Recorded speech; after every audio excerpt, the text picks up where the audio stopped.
অসুস্থ থাকার জন্য অনেক পুরনো ভিডিও গ্যালারিতে জমে রয়েছে, যেগুলো তোমাদের সাথে শেয়ার করা হয়নি। তো সেরকমই একটা ভিডিও আজ তোমাদের সাথে শেয়ার করে নিচ্ছি। এটা জামাই ষষ্ঠীর দিনের একটা ভিডিও, যেদিনের কিছু মুহূর্ত আমি তোমাদের সাথে শেয়ার করতে চাই।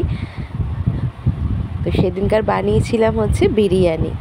তো সেই বিরিয়ানির রেসিপিটাই তোমাদের সাথে শেয়ার করব, আর কিছু জিনিস। তো অবশ্যই ভিডিওটা শেষ পর্যন্ত দেখো, আশা করি তোমাদের ভালো লাগবে। যদি ভালো লাগে থাকে তবে অবশ্যই পাশে থেকো। তো চলো এবার ভিডিওটা শুরু করব, মানে রেসিপিটা তোমাদের সাথে শেয়ার করব। আর এই যে দেখছো মানুষটা, এর জন্যই সেদিনকার এত আয়োজন।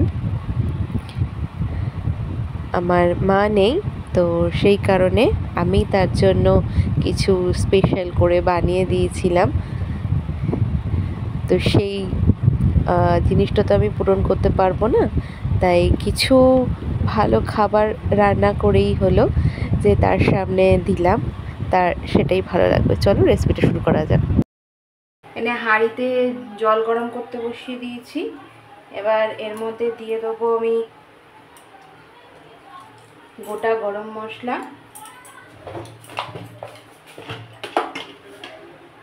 পরিমাণ মতো নুন, আর দিয়ে দেবো এতে তেল। তেলটা দিলে ভাতটা একটু ঝরঝরে মতন হয়।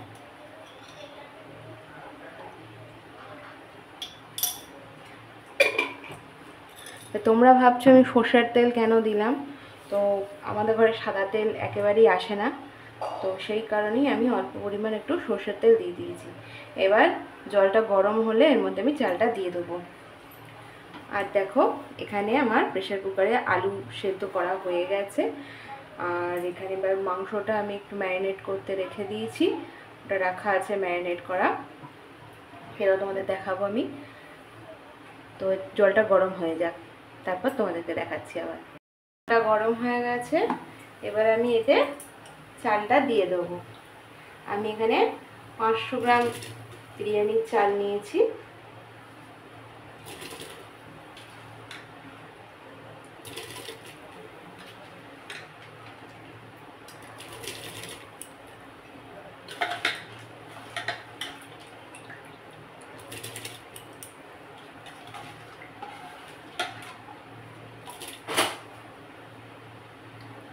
আমি এখানে একবার চালটা দিয়ে দিলাম। এবার ভাতটা হোক, তারপরে নেক্সট প্রসেসে আসছি।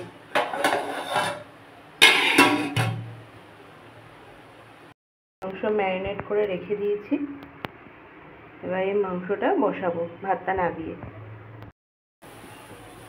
এবার বেরেস্তাটা ভেজে নেব। কড়াই তেল গরম করতে দিয়ে দিয়েছি, তেলটা গরম হয়েও গেছে। এবার বেরেস্তাটা ভেজে নেব। এর মধ্যে নুন দেবো না, নুন না দিয়েই বেরেস্তাটা ভেজে নেব।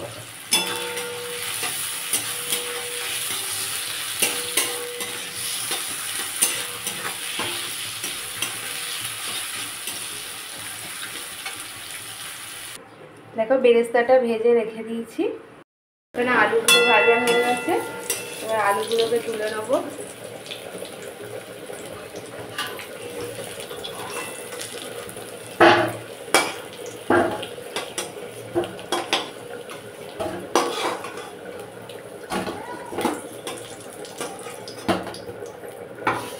আলুগুলো তুলে নিলাম।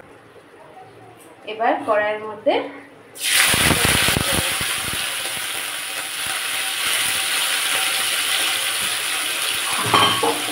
এবার মাংসটা করে নেব। তার জন্য পেঁয়াজটা দিয়ে দিলাম। পেঁয়াজটা একটু ভাজা ভাজা করলে এবার এর মধ্যে টমেটোটা দেবো।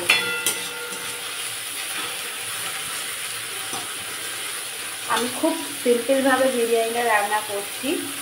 জানি বিরিয়ানিতে অনেক রকম মশলা লাগে, তো আমি সেসব মশলা দেবো না। জাস্ট বিরিয়ানির মশলা, সেটা আমার ঘরে বানানো সমস্ত রকম গোটা বিরিয়ানি মশলা নিয়েছে, সেটা গুঁড়ো করে রাখা রয়েছে। তো সেই মশলাটা দিয়েই করবো। আর সামান্য একটু মিঠা আতর দেবো, আর গোলাপ জল, বা কেওড়া জল এগুলো আমি কিছুই দেব না।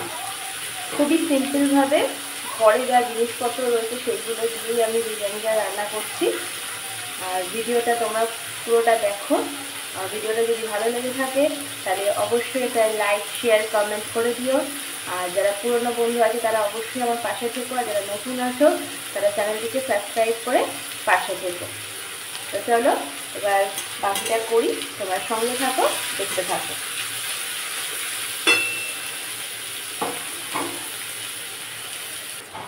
পেঁয়াজটা একটু নরম হয়ে গেছে, এবার এর মধ্যে দিয়ে দিয়েছি একটা মিডিয়াম সাইজের একটা টমেটো।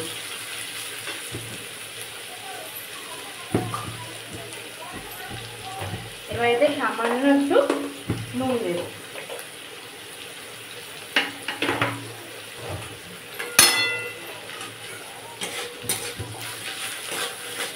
এটা একটু নুন দিয়ে নেড়ে এবার একটু চাপা দিয়ে দেবো যাতে টমেটোটা একেবারে নরম হয়ে যায়। তো চলো এটা নরম হয়ে যাক, তারপরে আসছি পরের প্রসেসে। এখানে টমেটোগুলো পুরো গলে গেছে, টমেটোটা গলে গেছে। এবার এতে মাংসটা দিয়ে নেব।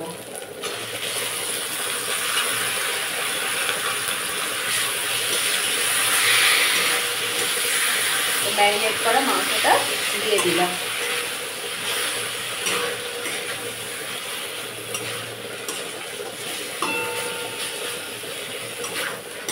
এবার এটা ভালো করে আগে এটা কষে নিই,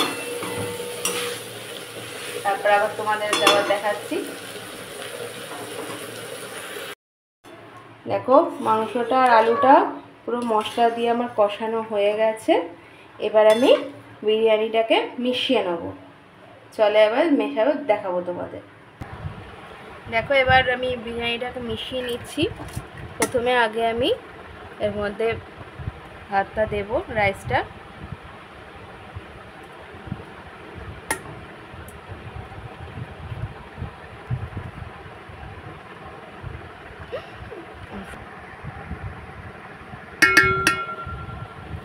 এবার ভাত দিয়েছি, এবার এর মধ্যে আলু আর মাংস দেব।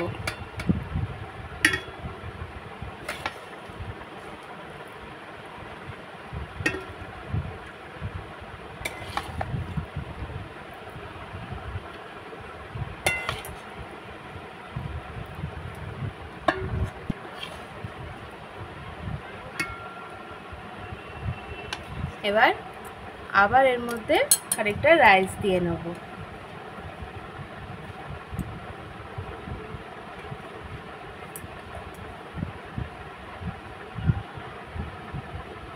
তোমাদের প্রথমেই বলেছি আমি সেরকম কোনো রকম মশলা দিচ্ছি না, জাস্ট এমনি নর্মাল। আর শুধুমাত্র এই মাংসটার মধ্যে যে বিরিয়ানি মশলা দিয়েছিলাম, আর এর মধ্যে খানিকটা এবার বিরিয়ানি মশলা আমি ছড়িয়ে দেবো। দেখো এখানে রাইসটা দিয়ে দিলাম এর পরের লেয়ারটাতে। এবার এর মধ্যে বেরেস্তাটা দিয়ে নেব।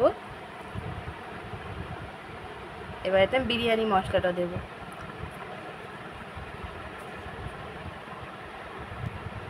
এবার দেখো এতে বিরিয়ানি মশলাটা দিয়ে নিচ্ছি।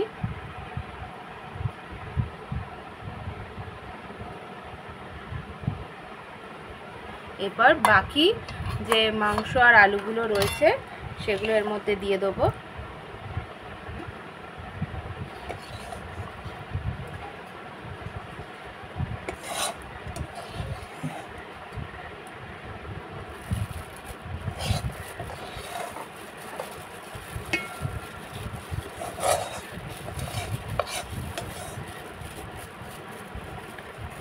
এবার বাকি রাইসটা এর উপর আমি সাজিয়ে দেবো।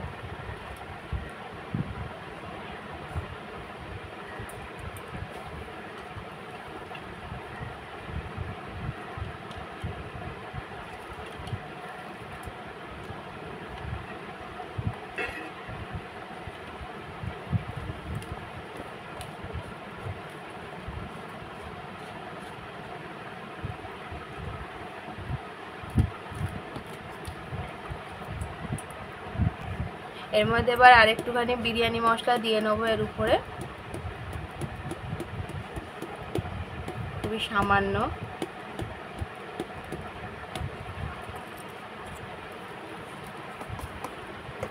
বাকি যে বেরেস্তাটা রয়েছে সেটাও দিয়ে দিলাম। লাগবে এবার এটাকে আমি জাস্ট 5-10 মিনিটের জন্য একটু ওয়েট করে দেবো। দেখো এখানে আতরটা দিয়ে দিলাম, সামান্য একটা আতর দিয়ে দিয়েছি। এবার এটা দমে দিয়ে দেবো। দেখো আমি এটা দমে দিয়ে দিয়েছি। এবার 10 মিনিট একটু দমে হবে, তারপরে তোমাদেরকে এটা ওপেন করে দেখাচ্ছি।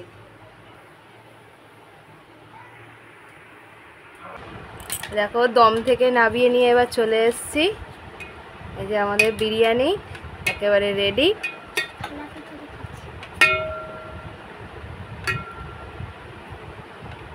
দেখো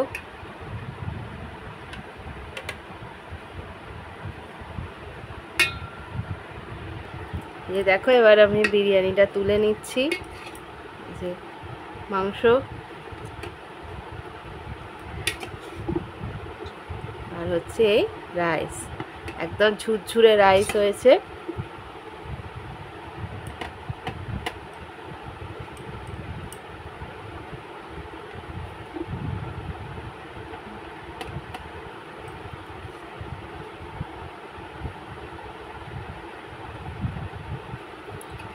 দেখো দেখো বন্ধুরা, দেখো প্লেট পুরো সাজানো হয়ে গেছে। এটা হচ্ছে জামাই ষষ্ঠী স্পেশাল খাবার। আমাদের যেহেতু জামাই ষষ্ঠী মানে এখনো হয় না, আমার মা নেই, তাই আমি একটু স্পেশাল কিছু বানিয়ে দিলাম। চলো আমার বরকে খেতে দিয়ে দিলাম। এবার দেখা যাক ওর রিয়াকশান, ও খেয়ে কি বলে কেমন হয়েছে। চলো খেয়ে বলো কেমন হয়েছে।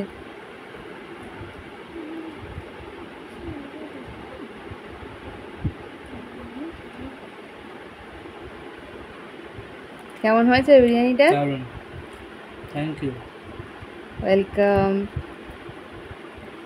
তুমি খুশি তো? চলো, ও তো খুব খুশি হয়ে গেছে। এবার আমার মেয়েকেও দিয়ে দিই। যার জন্য করা তার খুব ভালো লেগেছে, ব্যাস এটাই শান্তি। তো চলো এবার আমরা আবার খাওয়া দাওয়া করে নিই। আর তোমার ভিডিওটা ভালো লাগলে তোমরা অবশ্যই লাইক, শেয়ার আর কমেন্ট করে দিও। আর নতুন বন্ধুরা চ্যানেলটিকে সাবস্ক্রাইব করে পাশে থেকো। টাটা। এই যে আমার মেয়েরও দেখো, আমার মেয়ে কি বলে খেয়ে। কেমন আছে বাবা? ভালো লেগেছে? ব্যাস, থ্যাংক ইউ। দেখো আমিও নিয়ে বসে পড়েছি, আর অপেক্ষা করতে পারছি না।